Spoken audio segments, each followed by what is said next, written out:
Hi, I'm Ryan. I'm a second language English speaker, just like you. When I was learning English, one of the hardest challenges for me was speaking. And one of my biggest issues was that I could not find someone to fix my mistakes in the moment as I practiced. So now, from 0 to 10, no matter what level you're at, no matter what challenges you're facing with the speaking, I'm going to help you repair, fix things as they happen. And I'm going to help you improve your English significantly. Don't worry about mistakes. Just try to get them right after a few tries. No judgment here. It's a friendly, comfortable environment for you to just come and express yourself. We're going to highlight things that work, and sometimes we're also going to say the same idea in a different way. It's not about being wrong or right. It's about understanding how spoken English really works. It's not an ESL class, it's not a podcast, and even though it might look like one, it's not a correction channel either. It's a speaking observatory.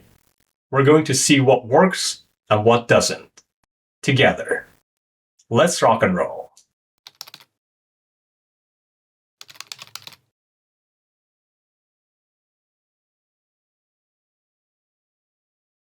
Yeah. Hi, how are you? Very good. Very excited. Amazing. I have no stress now. Yeah, I'm pretty sure. You're very confident. You're very good.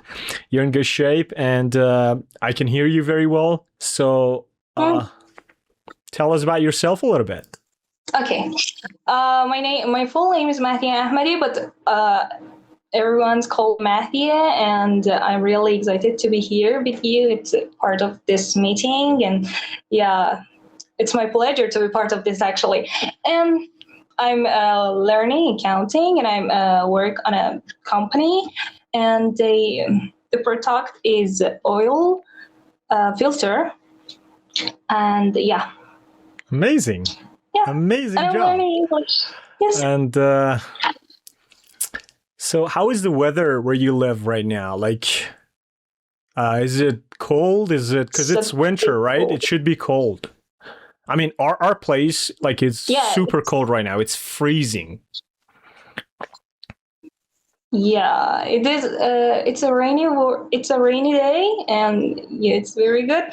You know, most of the people don't like cloudy weather, but I really love. I'm crazy about cloudy. It's very romantic, and yeah. They say that. But you don't. I'm 100% sure that you're not gonna like the weather that we're going through, because it's like it gets to minus 30 degrees sometimes, and you cannot go out without proper dressing. You have to just layer over layer over layer, a jacket, a hat, just and it cannot be any jacket. It should be like a very specific jacket made for Canada. So when I heard about you, like I didn't know you very well, like a while ago, and you were very little. You were just like very, very little girl, and you suddenly grew up, and then I heard you speaking English, and that was really, really impressive for me.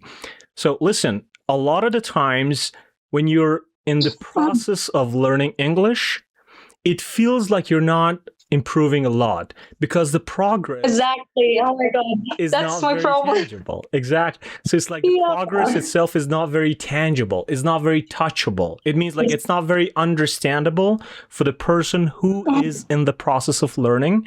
But from the outside viewpoint, from another person's perspective, it looks amazing when you get to some certain points, as long as you don't leave it. That's the whole point. Like that's the whole point of learning English. Just don't leave it, and you're going to get there. And you, my friend, are extraordinary.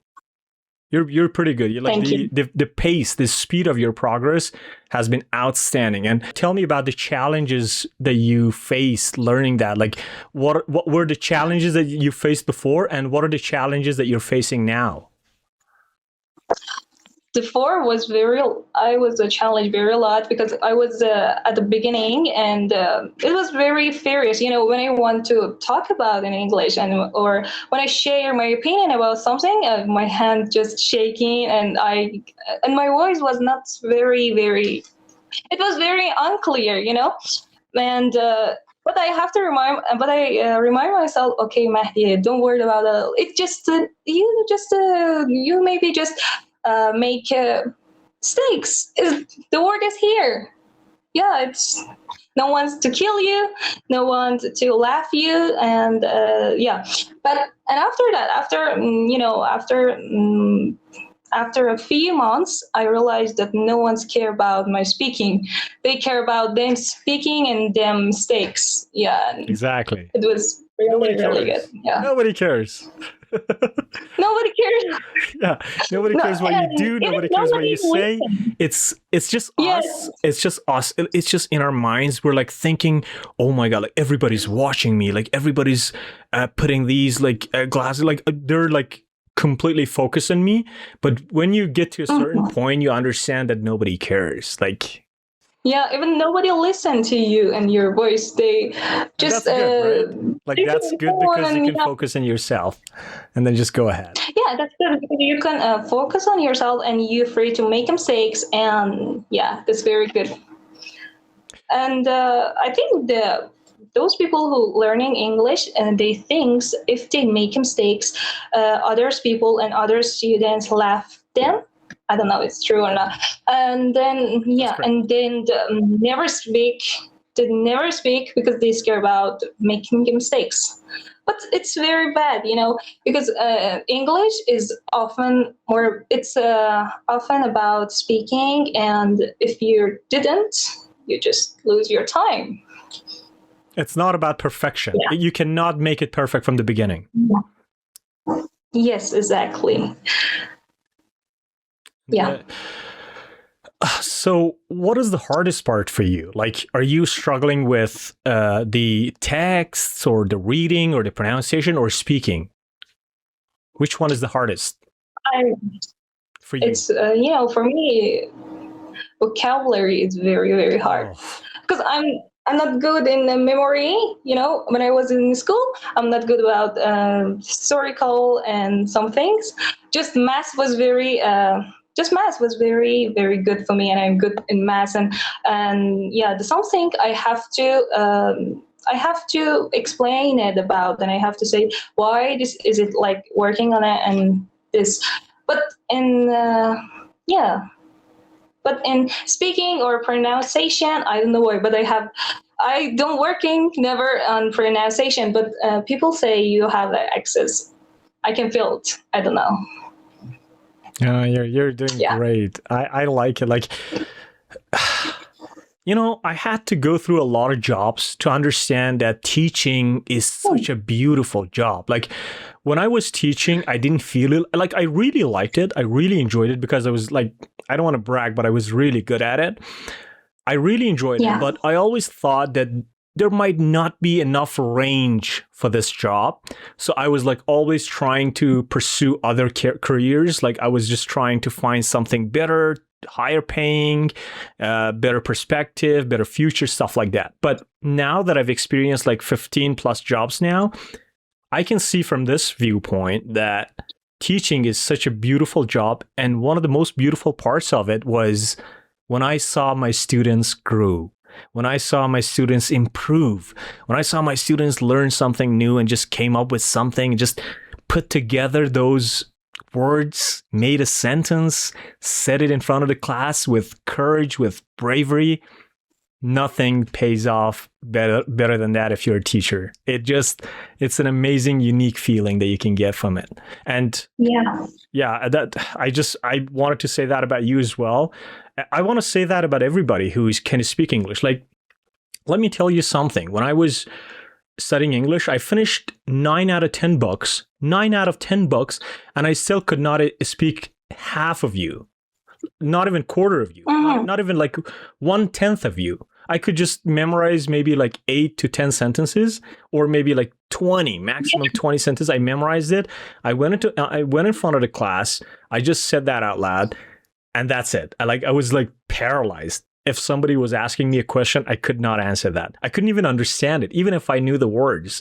If somebody threw a curveball at me, I was like totally confused. But like, you are speaking like fluently right now. You're understanding what I'm saying. You're like, your pronunciation is good, which is something weird. Like at this stage, and still, as I said at the beginning of this conversation, because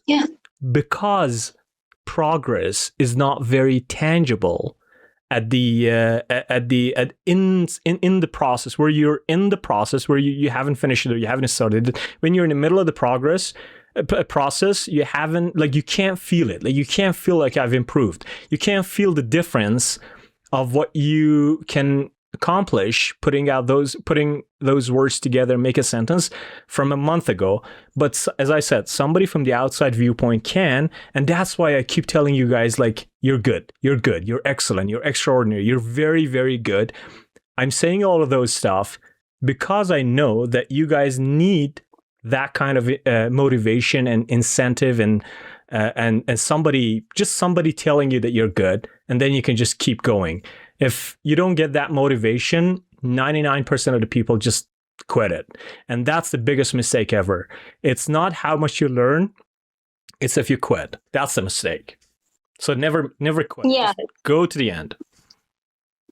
You know? Yes. I talked to you, I think, in 2 years ago. Right. And and I have a fight with my father too. I want to join English class, and he was disagree. He said that no, because Iran doesn't care about English, so you will never improve and you will never speak like American people. So, but if you were in Afghanistan, I will allow to join. And yeah. And but when I think, I can remember when I say to you, and my father don't allow, and he said that yes, because he can he forget English is something, if you didn't speak you forget. And then but you said that no, it's not like this. And after that, and after you end the call, he said that you can go English class if you want. And tomorrow at 7 a.m. At 7 a.m. I just explore the English class and which one is better. And after that, and tomorrow I join the class. And until now, I do this. Even if I'm tired, if I have a lot of, if I am busy, or I don't know, I don't have no idea to speak, I'm just going. I'm just, it's like a discipline for me. I'm very bad about something, for example, but in English, I have discipline. That's the whole point. Fortunately. That's all you need. Yeah. That's all you need. I have 15 years of experience in teaching English, and I can tell you, Mahdieh, that's all you need. Just discipline. Just go there. Yeah. Don't worry about it. Like, even if you get embarrassed in front of the class, even if you don't have anything, even if you haven't done your homework, even if, like, no matter what, just go. Just go to that class, and it's going to get you. Yeah. And I wanted to say something about, like, fathers. It's like, no father is actually, like, evil or, like, bad, or they never have bad intentions.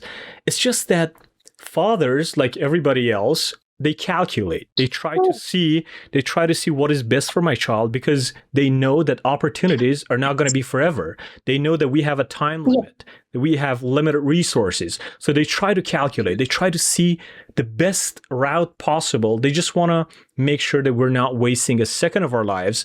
We're going to make the best of our lives and best choices so that we can optimize all the resources that we have to have the best future that we can have. But in doing so, sometimes they make mistakes. Why? Yeah. Because they do not calculate the surplus values that something has when they're thinking about it. So when they think about English, the only thing they may see is maybe like, it's just some jobs that require English, or maybe somebody, if somebody wants to go overseas. It's what they think. Yeah. But English is way more than that now. English is not just talking to an American. English is about Exactly. getting connected to the biggest network of information in the world, which is internet. And internet is like a very small percentage of internet is in Persian or other languages. The like 95% of internet is English. And if you can be able to get connected to that level of information, if you are able to access that kind of information, you're going to be able to do whatever you want. And that kind of freedom gives you an enormous feeling of joy, let alone the economical and strategical aspects of life you can cover with it. So 2026, we're in 2026. What was the coolest thing? Like, what was the coolest thing that you remember from 2025? What was the moment where you achieved something? What was the moment where you thought, I'm a little bit proud of myself because of this? What was that kind of, like, what was that good, prominent, colorful moment that you thought, I did something good here in 2025? Totally. I think people always have to proud of themselves. They should. Because, they should. This is necessary because success is not meaning of winning. They sometimes the meaning of going and doing and some I understand. Something. Yeah. I can say. You're trying to say if you do anything that's good, if you feel right about it, I think. Yeah, because you continuing, you have problem and you will achieve, and you're doing. Maybe in 1 year you can't achieve, but in next year you will achieve because you're improve every day and every month, every year. But you can understand, I don't know why, but our brain are always negative point to our. Yeah. That's human. And the brain said, "Oh my God, you are very bad. You're never achieve. You are just lose your time." But the truth is not, And And in 2025, what was like one top moment for you in 2025? Like, what was that moment where you were like, where you really, really felt good about it? Something. I have a business. My father said it's a good idea, and I have a business about sell, and I have to go on shops and talking about shopkeeper, and say, do you want my product? Do you can sell my product and something like this? And it was very good because, and the first I really scared about, I don't have confidence and I run but after 2 months, I was very, very improved, and I was very, I don't know, how can I say? I improved a lot. You mean like I was happy, I was content, you mean? Like I was... Yeah, at the first I felt very, very bad, and I hated, I'm saying to my father, I hate the seller, and I can make and you can sell. And they say, no, you have to do all of them, and just you have to handle them because we don't need. And and he pushing myself to going around, going to a new shops and being a shopkeeper. And after that, I don't want to came back because I liked and I was happy. But he said that no, this business doesn't work. So you have to change your job. And after that, I changed my job to accounting. Yeah. It was very good. In the first, I don't have confidence, but I don't know how I going and speaking with them, and they accept me in the first. It was the first company that I went. But it's a top of 2025. Yeah, I have a few questions here for you. I mean, that was a pretty nice conversation. But just to continue the conversation, I can that was one of them. The first question about like what was the moment that you're proud of in 2025, and I'm just gonna go with the fourth one, which is who's your role model? Like who's something that you look up to? Who's something that inspires you? My role model is Jack Ma. I don't know. Huh. Did you know? Yeah, I did. The know Chinese him? businessman, I think. Is he Chinese? Or Hong Kong? Yeah, he's come from Chinese, and he's speaking English. He learned English when he was young. He going by bicycle. Bicycle. Yeah. He going with a bicycle to a hotel and conversation with tourists to improving their English, because he said that I have no money to join the class to join the English class, and and I have to talk with tourists. And after that, he's not very handsome, but his mindset is very, very good, and he's very intelligent. Yeah, I like him because of Alibaba, I think, right? The online shopping in China. Yes, it's the biggest online shop. He's like, I think, the owner of the Amazon of China, I think. Yes. It's like Amazon in China. It's a big site of sell some things to. It's a between communication others people to Chinese seller, and he's very good. He said that English is very important because Chinese don't about English. They say Chinese is important, and if you want to connect with us, you have to learn Chinese. But he was disagreeing. He said that no, English is important, and it was very, very good for me. And because Iranians said English not important, and they try to speak Persian, for example, about basic word, for example, traffic. He said that shodamat. Doesn't mean, what does it mean? And for example, cheap. Or chips. برگک سرخ شده سیب زمینی. Oh my god, it's very long. That's very Yeah, it's very long. Just say chips. Where's the problem? Yeah. And they don't, and I've talked to a lot of people. Sometimes they like it. Like sometimes some people, they like the fact that some countries are trying to clutch their heritage and not like lose it. A lot of people, when I speak to in Canada, they just say, "Oh, I like that. I envy that your people are like focusing so much on your own language."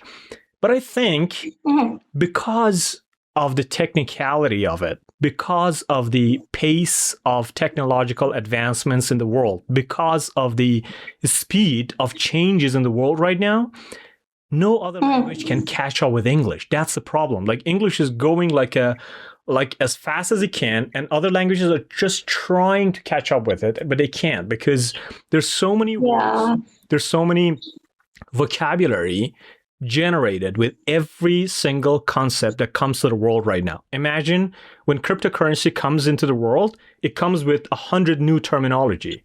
When Bitcoin, when Facebook comes into the world, it comes with like 1,000 different words. How many of them can you translate? And even if you can't translate all of them, how many of them can you make common among people? Can you just make it like common so everybody can use it or something? No, like you cannot do it. So if you can't do it, I think it would be much more fluent. It would be much more beneficial, better, easier to just try to, assimilate with English. And the countries like India that have assimilated with English very well, now they're like automatically connected to that network of information that we just talked about. And I think they've done a great service to their next generation. I think that must be much easier. I know that it's good to keep the other languages, but like, dude, it's hard. Like you can't. What I'm trying to say is that just like if you can't defeat it, just join it. Like just go ahead with it. I don't think any other language can catch up with it now. I think they're running out of terminologies. They're running out of translating and they're running out of a lot of other stuff as well. So it would be a little bit difficult for them to just keep trying and not being able to make those terminologies common among their people. Yeah, exactly. I think it's more than that, because when you're learning English, you can knowing yourself betterly. For example, our environment said being talkative is very, very bad and it's a negative point. But when I joined English class, I was so talkative and I talk more than other students. And, I have never understood why some people have problem with new things. They say, no, English is from another country and it's from America. And then we have never accept America.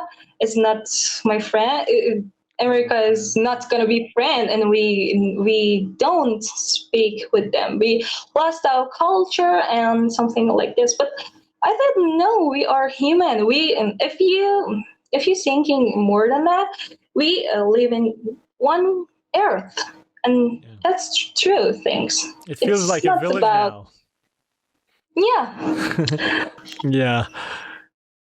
Hey, it's me again. I hope you enjoyed the session and learned something from it. So as I mentioned earlier, no matter what level you are, if you're interested, you can always contact me through the email below and I will schedule a session for you. If you can put 10 sentences together, you're already qualified. Good luck, and I'll see you soon.